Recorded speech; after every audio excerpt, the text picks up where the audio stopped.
Would-be parents facing infertility and other challenges to childbirth would often do just about anything to have a healthy, happy baby to love. Science is giving more of them the opportunity to do so, but with some caution. Some fear that parents might aim to have only designer babies. In our special report, Making Babies, America Tonight correspondent Lori Jane Gliha now with an in-depth look at one significant option. It may be hard to believe, but a monkey living near Portland, Oregon is giving desperate families hope. This is Krista when she was a baby. She's one of 5 healthy monkeys born with the help of donated DNA. She's the result of years of research conducted by Dr. Nicole.Grether. Knowing that it works in a monkey, we knew that this procedure will be pretty easy to translate to humans. And we started immediately working towards replicating this, at least at the earliest stage, with human eggs. Dr. Metalopov's cutting-edge work could literally change the genetic future for families like this one. Hey, Bubba.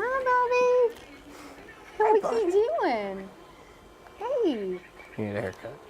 You do need a haircut. It's about that time, isn't it? Every minute with her 2 sons is precious for Danielle Messer. Every smile, a treasure. The Louisville, Kentucky family isn't sure how much time 11-year-old Ari has left to live. What's it like for you when you see him smile, when you go in there and you see him smile? It makes me feel good, but sad at the same time. That's the only thing that he can, I guess, do that makes me even feel like he's somewhat still there, like that he's him inside of there and not a vegetable completely. I heard you had a busy day today. Did you go to school? Ari suffers from Lee's disease, a genetic disorder affecting his mitochondria, the tiny structures in his cells that take in nutrients and provide energy. Mutations passed down maternally prevent his body from functioning normally. Although both of Danielle's sons have the genes, only Ari is severely affected. He has an enlarged heart, low muscle tone, and poor lung capacity. Next time he gets sick, Danielle says she'll likely tell the doctors not to revive him. She's preparing to say goodbye.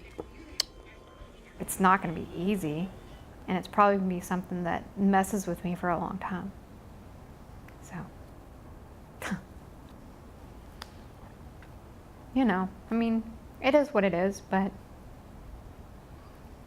I don't feel like it's fair to keep him with this kind of quality of life.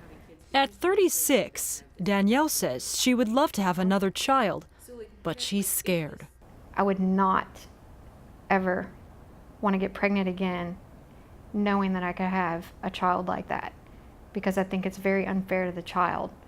No one would want to bring a baby into the world like that. So yeah, it's a very, very scary thought for me. Dr. Metalopov and his monkeys may give Danielle a way out of her genetic trap. This type of technology doesn't exist. He showed us his research lab at the Oregon Health and Science University, where his groundbreaking research happens under a specialized microscope. First, he removes the nucleus from a monkey's egg, leaving behind the mitochondria. Then he transplants the nucleus into a different egg, which contains mitochondria from another mother. So how many chances do you get on one egg to actually go in and take the nucleus out? One chance? Usually one chance, because it's a very sensitive cell, and if you do something rough to it, the usually cell dies or leaks out. Ultimately, the egg is fertilized, and the resulting embryo has DNA from 3 parents, 2 mothers, and the father. This is the first time we demonstrated that mitochondrial genome can be manipulated, and so you could completely replace mitochondria genes in eggs and then have a offspring, in this case, with donor mitochondria. Dr. Metalopov hopes to do the same procedure on human eggs, removing the nucleus from an egg with mutated mitochondria like Danielle Messer's, and inserting it into a healthy egg. He says he believes the process would eliminate diseases like the one that debilitates her son. I'm like, why is this not being done already? Like, why are we not allowed to go through with it? You know, why haven't you got the go ahead now? Why is it taking, so long? But if the science spells hope for some, for others it's troubling. The FDA is now reviewing whether Metalopov should be permitted to proceed with human testing. Bioethicists worry about the unknown. We can do this with animals, and we can throw out the ones we don't like, especially if they're mice.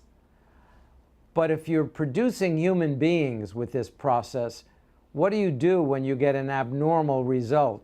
You can't just throw out the abnormal human being the way we do abnormal mice. Dr. Sheldon Krimsky is a professor at Tufts University and chair of the Council for Responsible Genetics. He says the engineering of cells could open the door to an array of ethical dilemmas. When one line is crossed, there's no turning back. What we are dealing with when we start to genetically modify babies is, how do we know when to stop?